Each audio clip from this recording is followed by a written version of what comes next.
C'est une image et une annonce qui glace le sang. Le géant chinois de l'ultra fast fashion, Shein, vendait sur son site jusque récemment des poupées sexuelles d'enfants, autrement dit donc des poupées clairement à caractère pédocriminel. Un signalement a été fait à la justice française, mais alors que risque l'entreprise? Pourrait-elle être interdite en France? Et plus largement, pourquoi est-ce que Shein suscite autant de critiques? Puisque vous allez le voir, il y a ce dernier scandale, mais ce n'est pas du tout la première affaire qui frappe Shein. On va donc voir tout ça ensemble. Salut, c'est Hugo, j'espère que vous allez bien, et c'est donc le sujet à la une aujourd'hui sur YouTube et en podcast audio sur toutes les plateformes. Alors, petit élément de contexte pour commencer, Shein, ça a donc été fondé en Chine en 2012 et son siège social, il est aujourd'hui basé à Singapour. L'entreprise emploie 16 000 personnes et vend majoritairement des vêtements et des accessoires en ligne à des prix extrêmement bas. Présente dans plus de 150 pays, Shein est arrivé en France en 2015 et en 2024, tenez-vous bien, Shein comptait 23 millions d'utilisateurs. Et ces derniers jours, eh bien Shein a été au cœur d'une nouvelle polémique, des poupées sexuelles à l'apparence d'enfants en silicone et d'environ 80 cm étaient vendues directement sur le site. Et oui, c'était bien des poupées à caractère pédocriminel, c'est évident, puisque la description du produit indiquait qu'il s'agissait, je cite, d'un jouet de masturbation masculine avec vrai vagin et anus, fin de citation. La répression des fraudes en France a donc signalé l'affaire à la justice française et a demandé le retrait des annonces. Shein a indiqué un peu plus tard avoir supprimé les produits dès qu'elle en a été alertée, mais les autorités estiment que ce n'est pas suffisant. On peut noter notamment que la haute commissaire à l'enfance, Sarah El Haïry, a dénoncé des objets pédocriminels et a annoncé vouloir convoquer l'ensemble des grandes plateformes pour remonter aux fournisseurs. Selon elle, je cite, toute plateforme qui accepte de commercialiser ces objets est d'une certaine manière complice. Et à noter plus largement que ce n'est pas la première fois que de tels scandales éclatent sur des plateformes. Mais alors, que risque Shein dans cette affaire? Alors on va voir dans un instant que ce n'est pas le premier scandale qui frappe Shein, mais donc que risque Shein sur cette affaire précise? Eh bien sur le plan juridique, Shein risque de lourdes sanctions, la diffusion de représentations à caractère pédopornographique via un réseau de communication électronique. C'est passible de près de 7 ans de prison et 100 000 € d'amende, mais surtout dans ce genre de situation, eh bien les amendes peuvent potentiellement décoller. Mais au-delà de ça, puisque forcément Shein est déjà un géant qui a des moyens colossaux, le ministre de l'économie Roland Lescure a annoncé sur BFM TV qu'il demanderait l'interdiction de Shein sur le marché français si Shein continuait à vendre des produits de ce type. Il a toutefois reconnu que la loi pouvait être potentiellement contournée par le recours à un VPN, ce qui rend donc difficile le contrôle complet d'accès au site. Alors Shein de son côté a affirmé appliquer, je cite ce qu'ils disent, une politique de tolérance zéro et avoir retiré les produits dès leur signalement tout en menant une enquête interne pour comprendre comment ces annonces ont pu passer les contrôles. A noter que Shein affirme aussi que ces produits n'étaient pas produits par la marque elle-même, mais simplement, je dis ça avec des très grosses guillemets, simplement vendus par la plateforme. En effet, Shein propose aussi à d'autres entreprises de vendre leurs produits sur Shein, mais le tout doit être en théorie validé par la plateforme pour éviter justement le caractère criminel de certaines annonces, comme c'est le cas ici. Mais en réalité, c'est très loin d'être la première polémique qui touche Shein. Alors dans l'actualité en France, vous l'avez peut-être vu, Shein prévoit d'ouvrir ce mercredi son tout premier magasin physique de façon pérenne en France. Ça se passe d'abord au BHV Marais, un grand magasin situé à Paris. L'espace, qui s'étendra sur plus de 1000 mètres carrés, marque une première pour cette enseigne qui était jusqu'ici exclusivement en ligne, à l'exception de quelques pop-up. Cette annonce, elle avait déclenché une vague d'indignation. Plusieurs marques partenaires avaient annoncé quitter le BHV. Disneyland Paris avait annulé un partenariat de Noël avec eux.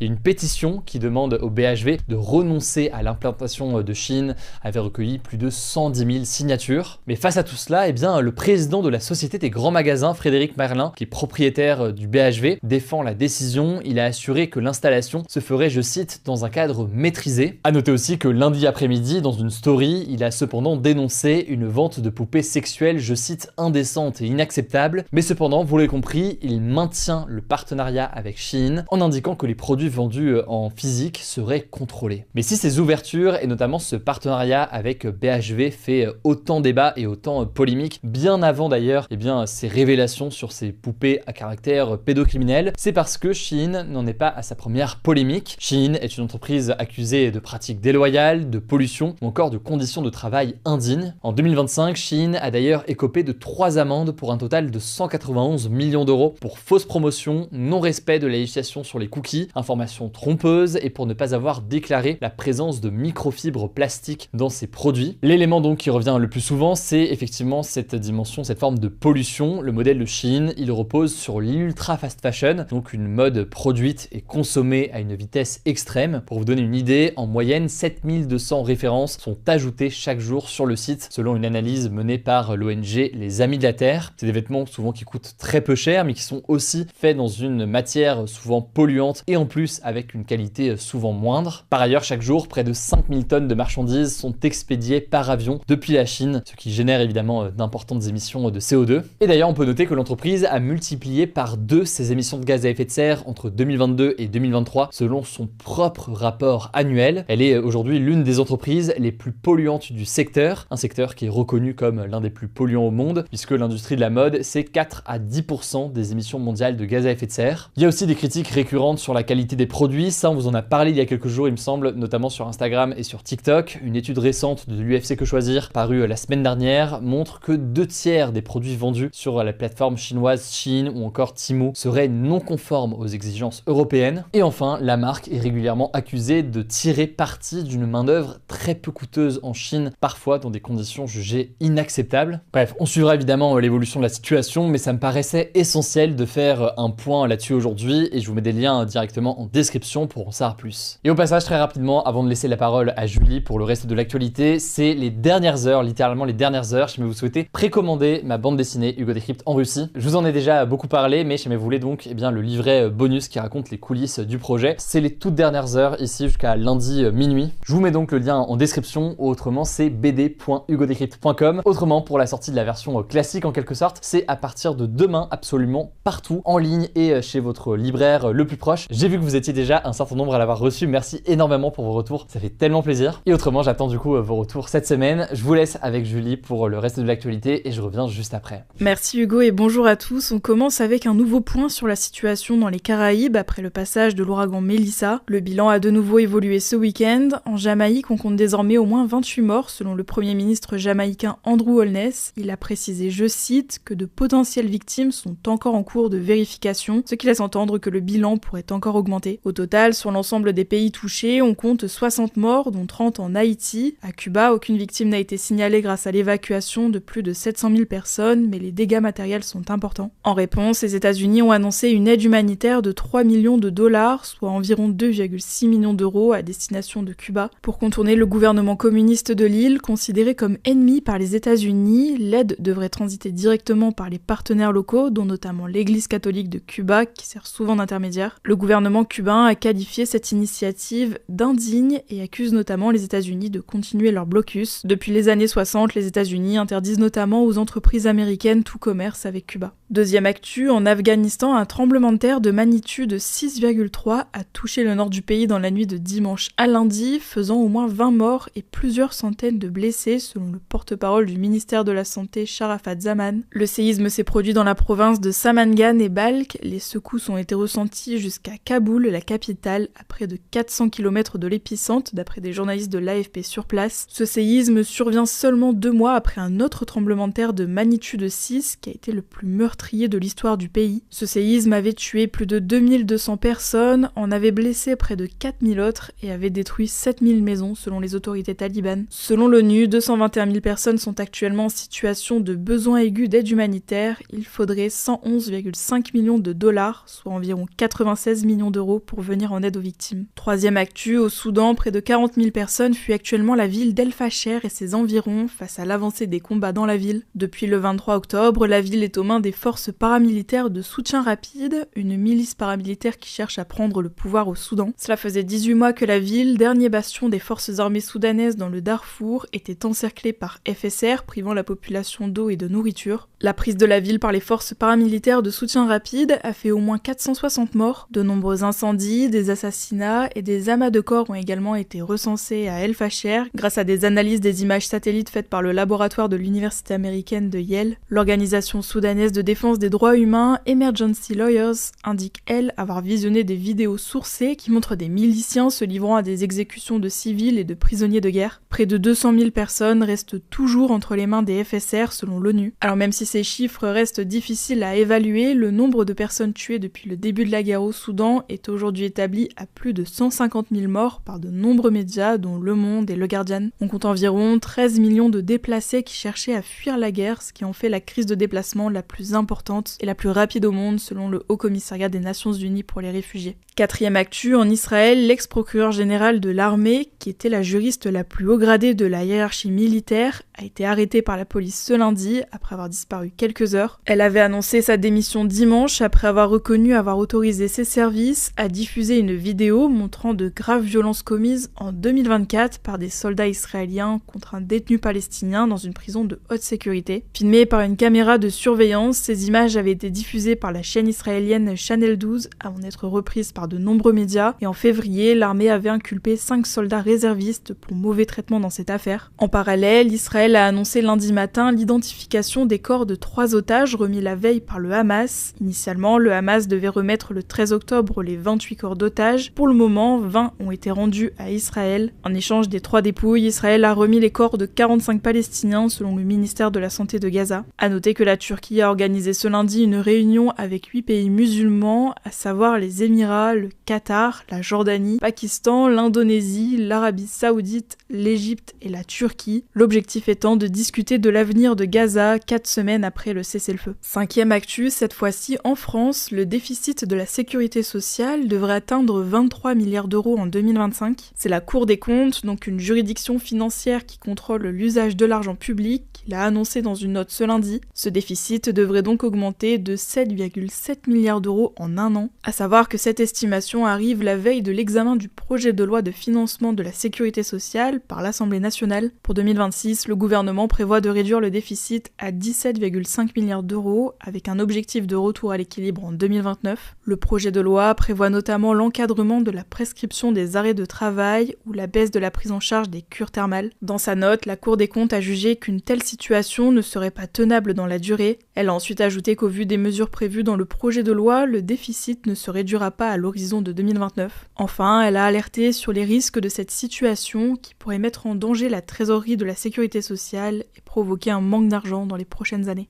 Et enfin, sixième et dernière actu, depuis ce samedi aux Maldives, il est interdit de fumer pour toute personne née après janvier 2007. Il s'agit d'une première mondiale. Cette interdiction, elle concerne le tabac et les cigarettes électroniques, et elle s'applique aux habitants de cet archipel situé en Asie du Sud, mais également aux touristes. En cas de vente ou d'achat de tabac, l'amende est de 50 000 rifias, soit environ 2 800 €. Si la personne est surprise en train de consommer du tabac ou même de vapoter, l'amende est d'environ 5 000 rifias, donc autour de 300 €. Depuis avril dernier, le gouvernement a lancé une grande campagne anti-tabac pour protéger la santé publique et promouvoir une génération sans tabac. Selon les statistiques des autorités de santé du pays, la majorité des maladies et des décès aux Maldives seraient liés à la consommation de tabac. Le président des Maldives, Mohamed Mouizou, avait alors proposé une loi encadrant la consommation de tabac qui est désormais adoptée. Cette lutte lui a même valu un prix spécial lors de la Journée mondiale sans tabac en mai dernier, remis par l'Organisation mondiale de la santé. Merci beaucoup Julie pour ces actualités. Alors je le disais, c'est les dernières heures pour précommander ma bande dessinée Hugo Décrypte en Russie. Et en précommandant, vous avez donc accès à un livret bonus qui raconte les coulisses de cette BD. Le lien c'est bd.hugodécrypte.com ou alors je vous mets le lien directement en description. Et la sortie autrement c'est demain absolument partout. Prenez soin de vous, prenez soin de vos proches et puis on se dit à demain pour une nouvelle vidéo.